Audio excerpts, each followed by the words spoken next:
So hello guys, आपका स्वागत है हमारी एक और न्यू वीडियो में, जिसमें आज हम डिस्कस करने वाले हैं हमारे टैली का नेक्स्ट टॉपिक, जो कि आज हमारा रहने वाला है ड्यूटीज़ एंड टैक्सेस ग्रुप। क्या रहने वाला है? Duties and taxes group. इसके ऊपर आज हम कंप्लीट डिस्कस करेंगे कि इसका मीनिंग क्या होता है, और इसके कुछ एग्जांपल्स भी डिस्कस करेंगे, और इनका कुछ नेचर्स भी डिस्कस करेंगे कि किस प्रकार का इसका नेचर होता है। तीनों पॉइंट को हम डिस्कस करेंगे, लेकिन सबसे पहले हम इसका एक बार हिंदी में अर्थ जान लेते हैं। हिंदी में इसका क्या मतलब मिलता है? तो अगर हम देखें तो इसका मतलब मिलता है हिंदी में शुल्क और कर। जो ड्यूटीज़ है हम उसको शुल्क बोलते हैं, और जो टैक्सेस है उसको हम कर बोलते हैं। तो इन ड्यूटीज़ एंड टैक्सेस ये हमारे दोनों अलग अलग वर्ड हैं, इनका अलग अलग अर्थ बनता है। तो हम दोनों को अलग अलग डिस्कस करेंगे, एक एक को समझेंगे। तो मीनिंग पर चलते हैं। मीनिंग पर चलने के बाद आपको यहाँ पर हमारा सबसे पहले जो मिलता है, क्या रहता है हमारा मीनिंग ड्यूटीज़ का। ड्यूटीज़ को जानते हैं, ड्यूटीज़ क्या होता है? तो ड्यूटीज़ है हमारा सरकार द्वारा वस्तुओं पर लगाया गया शुल्क, खासकर आयात और निर्यात पर। ये जो क्या होती है ड्यूटीज़ है, गवर्नमेंट लगाती है। किसके ऊपर लगाती है? इंपोर्ट और एक्सपोर्ट। इंपोर्ट और एक्सपोर्ट मैं जानता हूँ आपको पता ही होगा, लेकिन फिर भी मैं आपको बता देता हूँ। इंपोर्ट, आयात का मतलब हमारा क्या होता है? इंपोर्ट। जब हम किसी दूसरे देश से हमारे देश में माल लेके आते होते हैं, ठीक है, तो उसको हम क्या बोलते हैं? इंपोर्ट, मतलब कि आयात। इससे हम ऐसे याद कर सकते हैं, आयात। आयात में क्या आता है? आया, मतलब कि हमारे देश में जो माल आ रहा है उसको हम क्या बोल देंगे? आयात। नेक्स्ट हमारा निर्यात। तो निर्यात को समझते हैं। निर्यात होता है जब आप अपने देश से किसी दूसरे देश में माल बेच रहे हो, तब उसको क्या बोलते हैं? निर्यात। ठीक है, निर्यात को इंग्लिश में क्या बोलते हैं? एक्सपोर्ट। एक्सपोर्ट ही बोलते हैं। तो आई होप आपको ये समझ में आ गया होगा कि ड्यूटीज़ हमारा कैसे वर्क करता है। और इसके अलावा हमारे पास एक और पॉइंट मिलता है, जो कि हमारा टैक्सेस रहता है। जो टैक्सेस है सरकार को जनता द्वारा दिए जाने वाला अनिवार्य भुगतान, जिससे सरकारी सेवाओं को चलाया जाता है।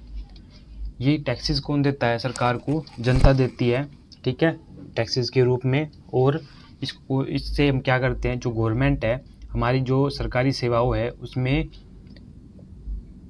पैसा लगाती है, उस पैसे को, जिससे कि जनता की भलाई में काम हो सके। ठीक है, तो आई होप आप इन दोनों का इनका मतलब समझ में आ गया होगा। ठीक है, अच्छे से आपको काफ़ी क्लियर हो गया होगा कि शुल्क और ड्यूटीज़ का क्या मतलब होता है। नेक्स्ट हमें कुछ इसके एग्जांपल्स मिलते हैं। एग्जांपल को हम डिस्कस कर लेते हैं एक एक करके।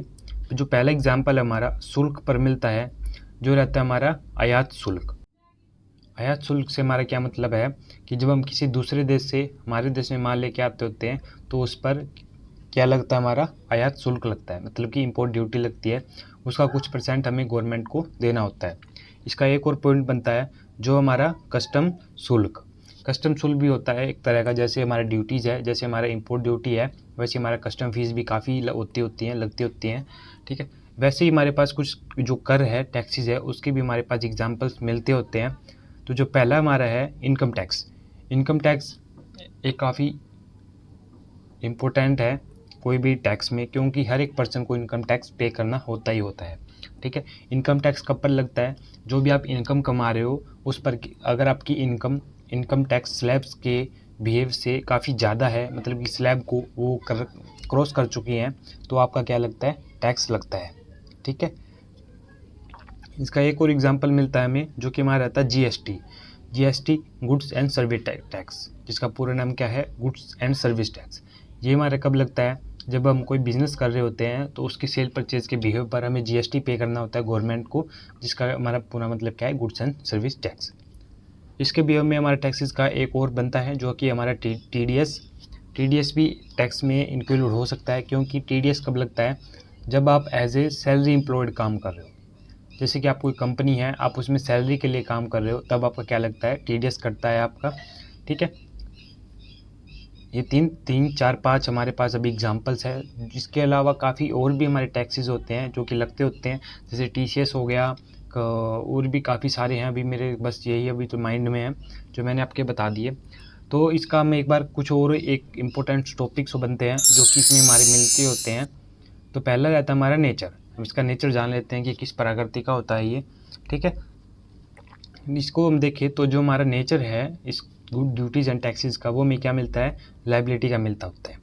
किसका मिलता है, लायबिलिटी का मिलता होता है। लायबिलिटी कैसे है, क्योंकि यह जो टैक्स है कोई भी पर्सन को गवर्नमेंट को देना ही होता है। वो ऐसा नहीं है कि अपने पास रख लेगा या उसको कोई और रीज़न से उसका टैक्स नहीं बनेगा। लेकिन अगर वो इनकम टैक्स मतलब टैक्स स्लैब्स के अकॉर्डिंग अपनी इनकम को ज़्यादा है, उसकी टैक्स स्लैब के अकॉर्डिंग उसकी इनकम, तो उस पर क्या लगता है, टैक्स लगता ही लगता होता है, वो कंपलसरी रहता है। ठीक है, तो आई होप आपको एक क्लियर हो चुका होगा कि ड्यूटीज़ एंड टैक्सेस कैसे काम करता है, इसका मीनिंग क्या होता है।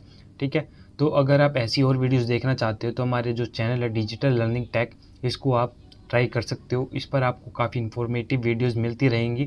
और आपको अगर वीडियो अच्छी लगती है तो आप वीडियो को लाइक, शेयर एंड सब्सक्राइब कर सकते हैं। हमारे चैनल को सब्सक्राइब कर लीजिएगा तो ताकि आने वाले वीडियोस की नोटिफिकेशन आपको मिलता रहे।